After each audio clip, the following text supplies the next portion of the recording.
एक एक्सपोर्टर इंग्लिस्तान को 40,000 pound sterling के कारपेट्स एक्सपोर्ट करता है। इस मौका पर तबादला रेट 1 पाउंड स्टर्लिंग बराबर था 129,454 रुपये के। वो इस वक्त रकम वसूल करता है जब तबादला का रेट 1 पाउंड स्टर्लिंग 129,0599 रुपये के बराबर था। इसको कितना नुकसान हुआ? इस सवाल में कहा गया है कि एक्सपोर्टर ने 40,000 पाउंड स्टर्लिंग के कारपेट्स उसने इंग्लिस्तान में एक्सपोर्ट किए। तो जब उसने 40,000 पाउंड के जब उसने स्टर्लिंग 40,000 स्टर्लिंग पाउंड के जब उसने कारपेट्स एक्सपोर्ट किए, तो उस वक्त 1 पाउंड स्टर्लिंग का रेट था 129,4542 रुपये। लेकिन उसने उस वक्त रकम वसूल ना की। उसने बाद में रकम जब वसूल की, उस वक्त तक जब पाउंड स्टर्लिंग का रेट चेंज हो चुका था, तो उस वक्त क्या था रेट 129,0599 रुपये, यानी कि रेट पहले से कम हो चुका है। तो रेट कम होने की वजह से उसको कितना नुकसान हुआ, ये हमने इस सवाल में बताना है। तो उसने 40,000 पाउंड स्टर्लिंग के कारपेट्स एक्सपोर्ट किए। यहाँ पर 40,000 है, यहाँ पर लिख लेते हैं हम 40, ये 4,000 लिखा हुआ 40,000 है।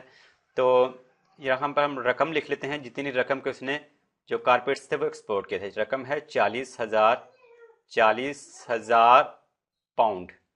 40,000 पाउंड के उसने कारपेट्स एक्सपोर्ट किए। इस सवाल में दो रेट बताए गए हैं। एक तो रेट वो बताया गया है जब उसने एक्सपोर्ट किए कारपेट्स उस टाइम का, और एक जब उसने रकम वसूल की बाद में, तो उस वक्त जब रेट जो चेंज हो चुका था, दूसरा रेट वो बताया है।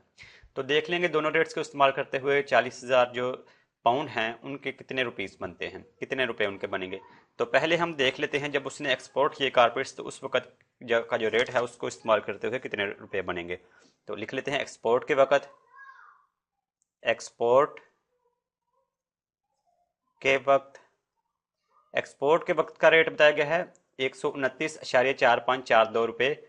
1 पाउंड का रेट बताया गया। तो लिख लेते हैं यहाँ पर 1 पाउंड उस वक्त बराबर था 129,4542 रुपये के। ये तो 1 पाउंड का रेट बताया गया, लेकिन हमने 40,000 पाउंड को कन्वर्ट करना है, तब्दील करना है रुपए में, क्योंकि 40,000 पाउंड के उसने कारपेट्स को एक्सपोर्ट किया था। तो 40,000 पाउंड किसके बराबर होंगे?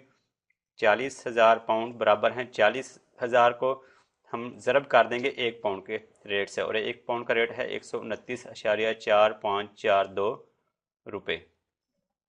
तो इसको ज़रब कर लेते हैं कैलकुलेटर को इस्तेमाल करते हुए। 40,000 ज़रब 129,4542 बराबर 51,78,168। 51,78,168 रुपये बनेंगे 40,000 पाउंड को जब तब्दील करेंगे उस वक्त के रेट को इस्तेमाल करते हुए जब उसने कारपेट्स को एक्सपोर्ट किया। तो एक तो हमने ये मालूम कर दिया, और दूसरा अब देख लेते हैं जब उसने रकम वसूल की उस वक्त जो रेट था उसको इस्तेमाल करते हुए कितने रुपए बनेंगे। तो लिख लेते हैं रकम वसूल के वक्त।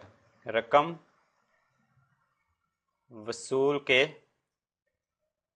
वक्त, उस वक्त एक जो पाउंड था उसका रेट बताया गया है एक पाउंड बताया गया है 129,0599 रुपये।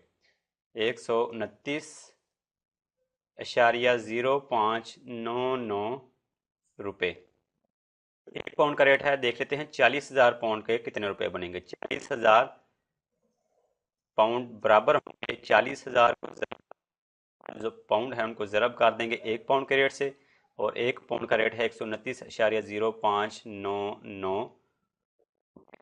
इसको भी ज़रब करते हैं कैलकुलेटर को इस्तेमाल करते हुए।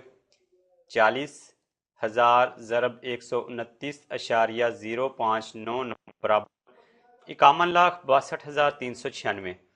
51,62,396 रुपये बनेंगे। जब उसने रकम वसूल की उस वक्त तक जब रेट जो है वो चेंज हो चुका था, तो उस रेट को इस्तेमाल करते हुए 40,000 पाउंड के रुपए बनेंगे 51,62,396 रुपये, जो कि पहले जो रकम बनी थी उनसे कम है। एक्सपोर्ट के वक्त रुपए बने थे 51,78,168, तो अब कम बने इसलिए उसको नुकसान हुआ। तो यही इस सवाल में हमसे पूछा गया है, इसको कितना नुकसान हुआ। तो नुकसान मालूम कर लेते हैं। अब जितना उसको नुकसान हुआ मालूम कर लेते हैं। नुकसान उसको हुआ, नुकसान मालूम कर लेते हैं। पहले उसको जब एक्सपोर्ट किया उस वक़्त रेट के मुताबिक 51,78,168 रुपये बन रहे थे। 51,78,168 रुपये, और उनमें से माइनस कर लेते हैं जब उसने रकम वसूल की उस वक़्त जो रेट था उसको इस्तेमाल करते हुए जितने रुपए बने हुए हैं 51,62,396 रुपये।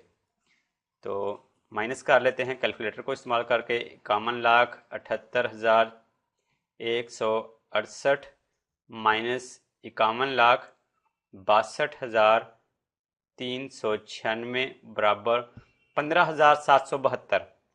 15,772 और रुपए में बात हो रही तो 15,772 रुपये उसको नुकसान हुआ।